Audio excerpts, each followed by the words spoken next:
मध्ये सीबीआय तळ ठोकून आहे. काय कारण आहे? नीट पेपर लीक प्रकरणामध्ये 5 दिवसापासून या ठिकाणी चौकशी सुरू आहे. आरसीसीचं हे कार्यालय आहे आणि या ठिकाणासह अनेक ठिकाणी छापेमारी करण्यात आलेली आहे. काय नेमकं घडतंय लातूरमध्ये? का होते नीट पेपर फुटीचं कनेक्शन लातूरपर्यंत आलं आणि त्यानंतर लातूरकरांना काय वाटतंय जाणून घेऊया. याच सगळ्या ठिकाणी जे आहे ते मागील 5 दिवसापासून सगळ्या चौकशा सुरू असल्याचं पाहायला मिळतंय. अनेक क्लास चालकाच्या चौकशा झाल्या आणि त्यानंतर डॉक्टर असतील किंवा अनेकांच्या चौकशा झाल्या. लातूरकरांना नेमकं काय वाटतंय जाणून घ्या. काय वाटतंय लातूरकरांना? चौकशा होत आहेत, अनेकांना ताब्यात घेतलं जात आहे, अनेकांना अटक देखील करण्यात आलेली आहे. लातूरकर म्हणून काय वाटतंय? मुळात हे ज्या पद्धतीने चालू आहे नीट पेपरच्या संदर्भामध्ये देशभर जी खळबळ माजलेली आहे की त्याच्यामुळं लातूरचं नाव देखील बदनाम होते. आणि कोणी जर ह्या पेपरच्या बद्दल काही केलं असेल किंवा पेपर लीक करायचा प्रयत्न केला असेल तर त्याला योग्य ती शासन झालंच पाहिजे, त्याबद्दल काही मत नाही. परंतु मी लातूरकर म्हणून या लातूरची कुठल्याही परिस्थितीमध्ये बदनामी झाली नाही पाहिजे, हे आमचं प्रामाणिक मत आहे. या क्लासच्या व्यतिरिक्त लातूरकरांची बदनामी का होते असं तुम्हाला वाटतं? आता हे पेपर लीकचं जे प्रकरण चालू आहे हे देशभर चालू आहे. देशात वेगवेगळ्या ठिकाणी पेपर लीक झालेला आहे अशा बातम्या येत आहेत. त्याचबरोबर लातूरचं देखील नाव येत आहे. लातूरचं नाव येणं हे काही चांगली गोष्ट नाही असं मला एक लातूरकर म्हणून वाटते. आणि त्याबरोबर विद्यार्थ्यांनी देखील कुठल्याही परिस्थितीमध्ये अभ्यासावर दुर्लक्ष न करता हे प्रकरण झालं ते प्रकरण झालं म्हणण्यापेक्षा आपलं आपण व्यवस्थित अभ्यासावर लक्ष द्यावं असं 5 मला दिवसापासून सीबीआय चौकशी होते, अधिकारी अनेक जणांकडे जात आहेत, त्याच्याकडे कसं बघता?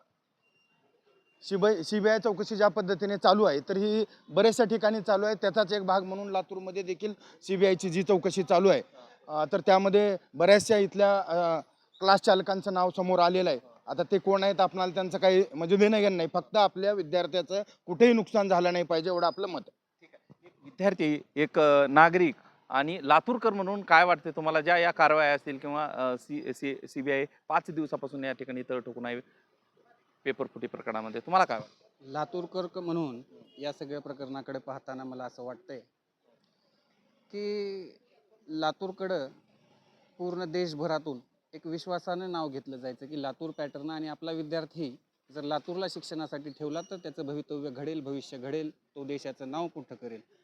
पण कुठंतरी आता या अशा काही 2-4 लोकांमुळे लातूर पॅटर्नचं नाव खराब होईल असं मला वाटत नाही.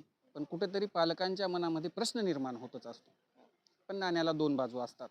त्या 2 बाजूपैकी एक बाजू अशी आहे की लातूर पॅटर्न बनवण्यामध्ये या क्लासेसचा, कोणत्याही क्लासेसचा 1% असा काही हे नाही. कारण लातूर पॅटर्न बनलं ते विद्यार्थ्याच्या मेहनतीच्या जोरावर, त्यांच्या सगळ्या श्रमावर बनलेलं आहे. लातूरच्या शाहू महाविद्यालयामध्ये लातूर पॅटर्नाची ओळख निर्माण झाली. प्राथमिक शिक्षण, D.Ed B.Ed कॉलेज असो, सर्व ठिकाणी 10वीपासून मेरिटमध्ये लातूरचे विद्यार्थी येतात आणि आज तागायत येतात. आणि यानंतरही आता एक्झाम झाल्यानंतरही लातूर त्या मेरिटमध्ये टॉपला असेल यात पूर्ण विश्वास माझा आहे. का वाटतंय की लातूरची आणि या सगळ्याची बदनामी होते? वाटतंय का बदनामी वगैरे होते? का वाटतं? हो, कुठंतरी वाटतच असतं.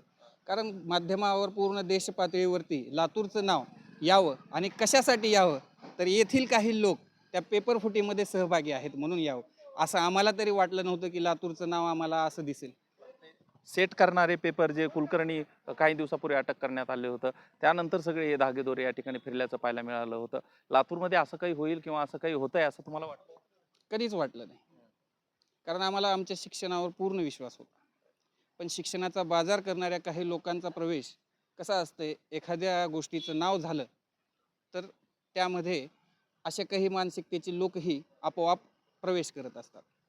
5 दिवसापासून सीबीआय पेपर फुटीनंतर या ठिकाणी तळ ठोकून असल्याचं पाहायला मिळतंय आणि त्यानंतर आता लातूरकर देखील बोलतं झाल्याचं पाहायला मिळतंय. त्यामुळं येणाऱ्या काळामध्ये कोणते बडे मासे गळाला लागतात आणि काय काय कारवाई सीबीआय करते, कुणाकुणाला ताब्यात घेते, अटक करते आणि या सगळ्या पेपर फुटीनंतर कारवाई होतात, याकडे लातूरचं लक्ष आहे. हा व्हिडिओ तुम्हाला आवडला असेल सर्वांना शेअर करा. चॅनलवर नवीन असाल चॅनल सबस्क्राईब करा. धन्यवाद.